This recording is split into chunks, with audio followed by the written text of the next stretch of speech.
जय गुरुदेव। नवरात्रि के चतुर्थ इस प्रकरण में हम माँ भगवती कूष्मांडा का स्मरण कर रहे हैं। कूष्मांडा देवी नवरात्रि के चतुर्थ दिवस की देवी हैं। निरंतर आज कूष्मांडा देवी प्रसन्न भाव में रहती हैं। जो भी जातक माँ भगवती कूष्मांडा का स्मरण करता है उसके जीवन में नए नए सृजन होते रहते हैं। प्रत्येक व्यक्ति का जीवन आह्लादित रहता है। माँ भगवती के प्रादुर्भाव की कथा कुछ यूं है कि जब ये संसार एकदम शून्यवत था, ब्रह्मांड में कुछ भी नहीं था, तब माँ भगवती ने मुस्कुरा करके, स्मेरानन हो करके, ईशत हास्य, माँ भगवती हल्की सी हंसी मुस्कुराई और उनके हंसने मात्र से ये जो संपूर्ण जगत है, यह जो अंड रूप संसार है, उसमें नव चेतन फूट पड़ा, उसमें सृजन हो गया, उसमें जीवन आ गया और इस अंड का ब्रह्मांड बन गया। माँ भगवती के मुस्कुराने से यह ब्रह्मांड निर्मित हुआ। और वो कैसा ब्रह्मांड है? कूष्मांड की तरह से है। यह फल है, एक वनस्पति है। इस आकार में, उस अंड स्वरूप में इस जगत का निर्माण हुआ। इसलिए ब्रह्मांड के निर्माण में, सृष्टि क्रम के व्यवस्थापन में और इस जगत के ठीक ठीक चलने के बीज रूप में अगर माँ भगवती देवी हैं तो वे कूष्मांडा हैं।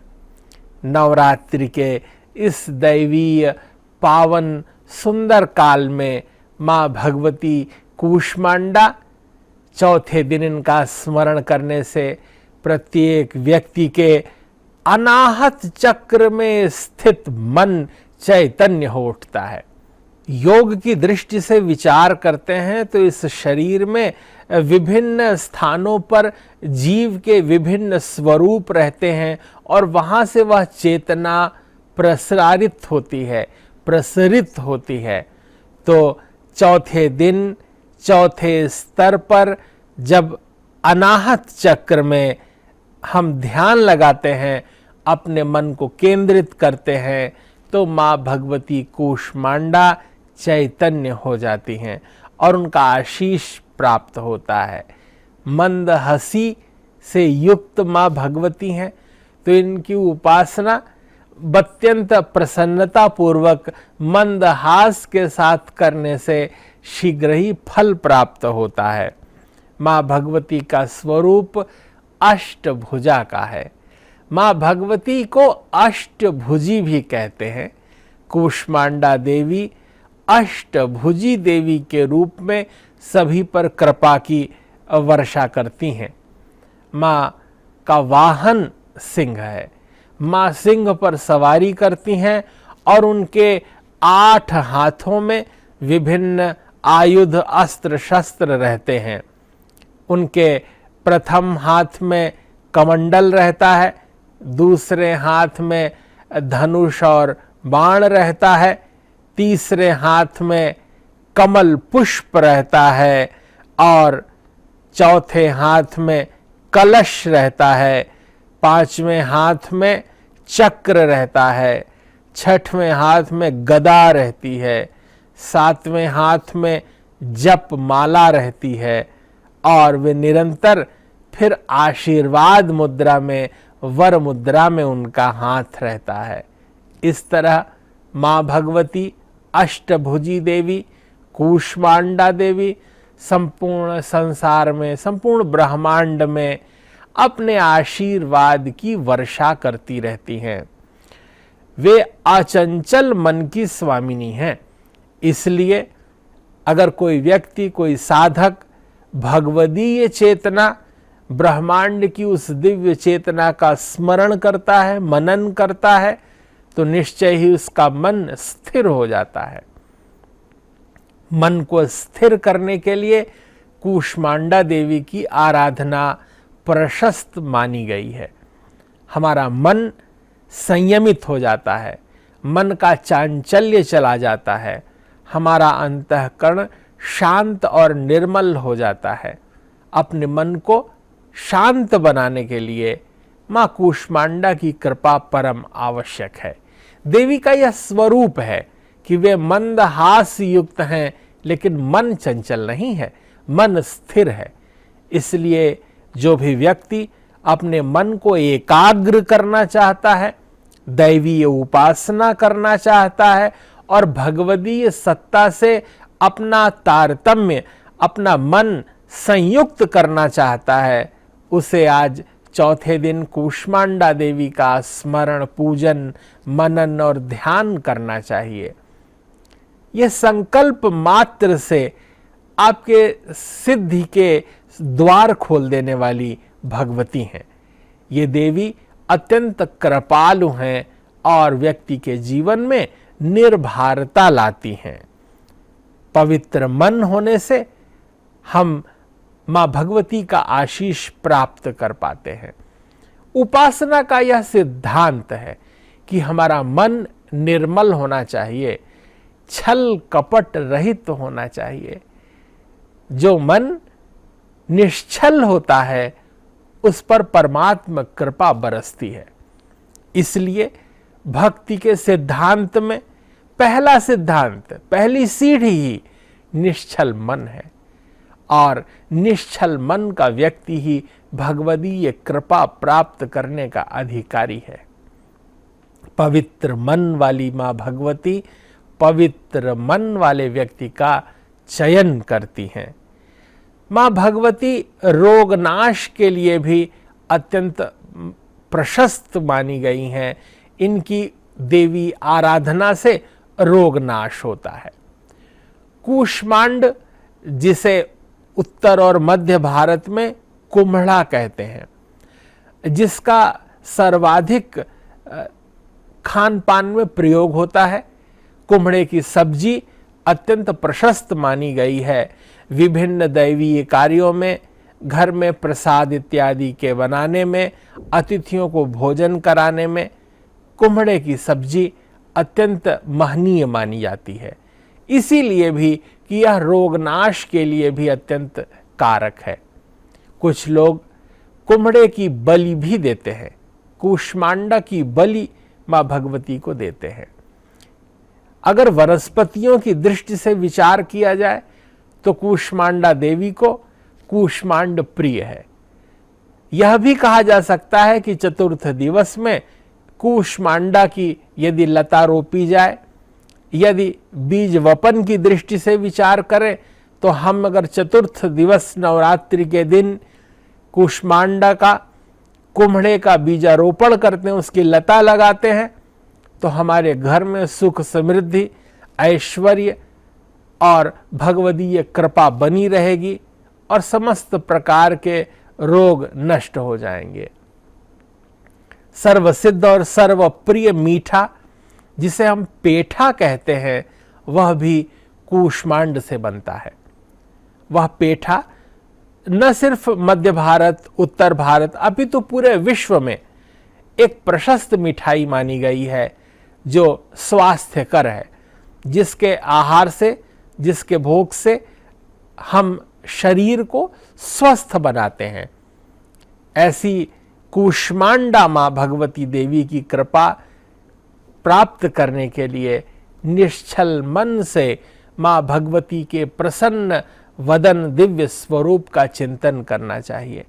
वे निरंतर मंद मंद मुस्कुराती रहती हैं और भक्तों की कामनाओं की पूर्ति करती हैं।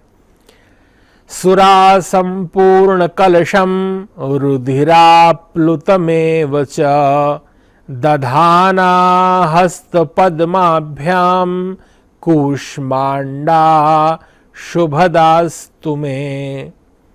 मां भगवती की उपासना करने से, उनका ध्यान करने से आयु का विस्तार होता है। कूष्मांडा देवी की उपासना से आयु वृद्धि का फल प्राप्त होता है। मां भगवती की उपासना से विद्या प्राप्त होती है। मां भगवती की उपासना से बल में वृद्धि होती है। मां भगवती कूष्मांडा की आराधना से तेज प्रसरित होता है। हमारे जीवन में बुद्धि, बल, तेज और इनका विस्तार परम आवश्यक है। और नवरात्रि में 9 दिनों में मां भगवती की साधना, उपासना, आराधना करते हुए जातक ब्राह्म मुहूर्त में उठें, गुरुजनों को, माता पिता को प्रणाम करें, नित्य नैमित्तिक कर्मों से निवृत्त होकर के प्रकृति का दर्शन करें, सूर्य भगवान को जल अर्पित करें और उसके बाद मंत्रों द्वारा हवन, पूजन, अनुष्ठान करें, दुर्गा सप्तशती का पाठ करें, सत्य का संकल्प लें। संपूर्ण दिवस में हम असत्य भाषण न करें, हमारे मुख से जो भी शब्द निकलें वो सत्य हों, हम कुपित न हों, क्योंकि मां भगवती कूष्मांडा प्रसन्नता की देवी हैं। उनके मंदहास से ही यह संसार रूपी अंड ब्रह्मांड स्वरूप में आ सका था। इसलिए प्रसन्नता का वर्ण करें, क्रोध न करें, क्योंकि क्रोध करते ही हम अपना नुकसान करते हैं। हम हमारे जीवन में जो प्रकृति है, स्वाभाविक प्रकृति है, जो आनंद है, जो उल्लास है, उसका क्षरण हो जाता है। हम में विद्या का क्षरण होने लगता है, अविद्या का प्रभाव बढ़ जाता है।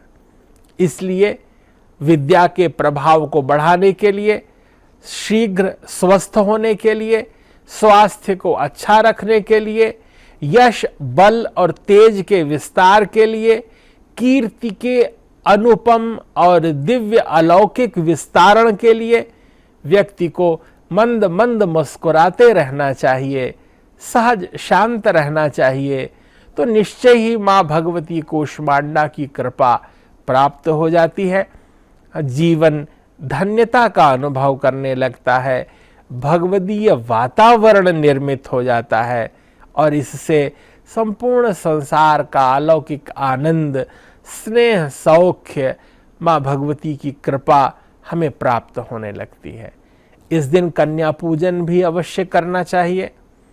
जो भी 4 वर्ष की कन्या हो उसको बुलाकर उसको मान सहित उसको भोजन कराएं, दान दक्षिणा दें, उनकी प्रदक्षिणा करें और जब हम ऐसा कर लें उसके बाद ही कुछ स्वल्प फलाहार करें।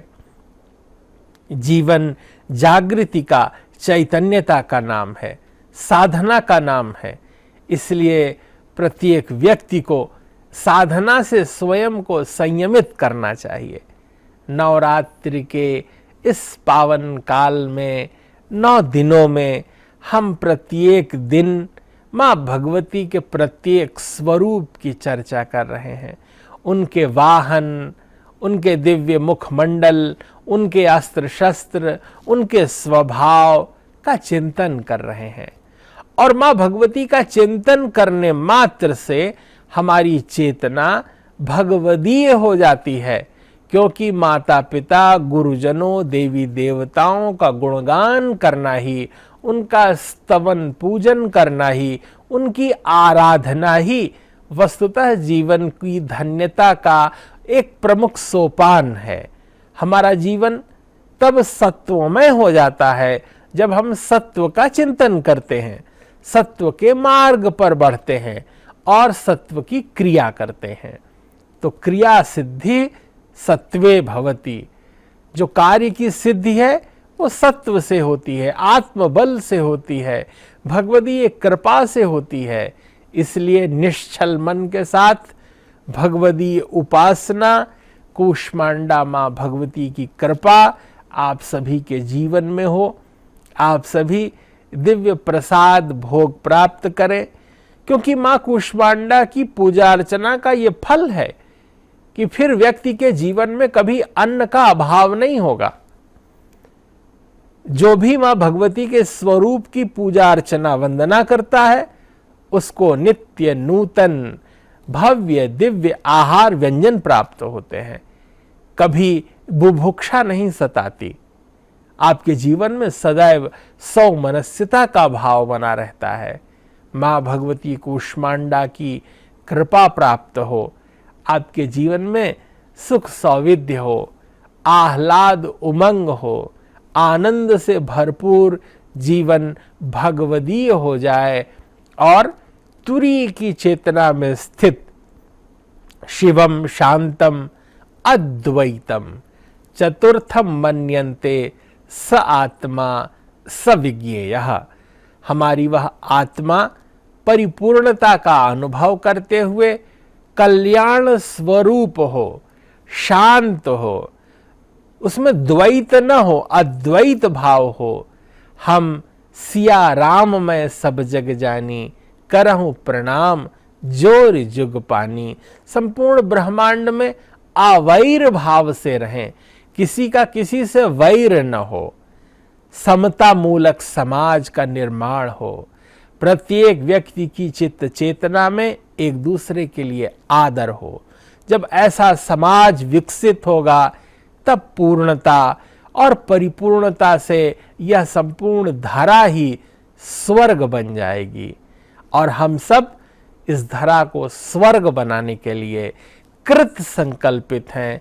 सत्व का अभ्युदय कर संपूर्ण जगत को, इस ब्रह्मांड को अलौकिक चेतना से परिपूर्ण बनाना है, दिव्य भव्य बनाना है, ज्ञान से परिपूर्ण करना है, जिससे ऋते ज्ञानान्न मुक्ति ही, बिना ज्ञान के मुक्ति नहीं होगी। अस्तु प्रत्येक जीव में, प्रत्येक व्यक्ति की चित्त चेतना में ज्ञान का विस्तारण करना है, एक ऐसा ज्ञान का दीप जलाना है जिससे चारों ओर प्रकाश फैल जाए। जब व्यक्ति के जीवन में ज्ञान का उजियारा होता है तब अज्ञान का अंधकार स्वयमेव मिट जाता है। हम चराचर जगत में परमात्मा की कृपा का अनुभव करने लगते हैं। हमारे अंदर से जो काम, क्रोध, लोभ, मद, मोह, मात्सर्य इत्यादि षड विकार हैं, जो अज्ञान रूपी अंधकार है, वो दूर हो जाता है ज्ञान का केवल दीप जलाने से, ज्ञान का प्रकाश कर देने से। माँ भगवती कूष्मांडा हम सबके जीवन में ज्ञान का प्रकाश फैलाएं, ज्ञान से प्रकाशित करें, प्रत्येक व्यक्ति की चित्त चेतना आनंद का अनुभव करने लगे, ऐसी माँ भगवती की कृपा प्राप्त हो। सभी का शुभ और मंगल हो। जय गुरुदेव, जय महर्षि।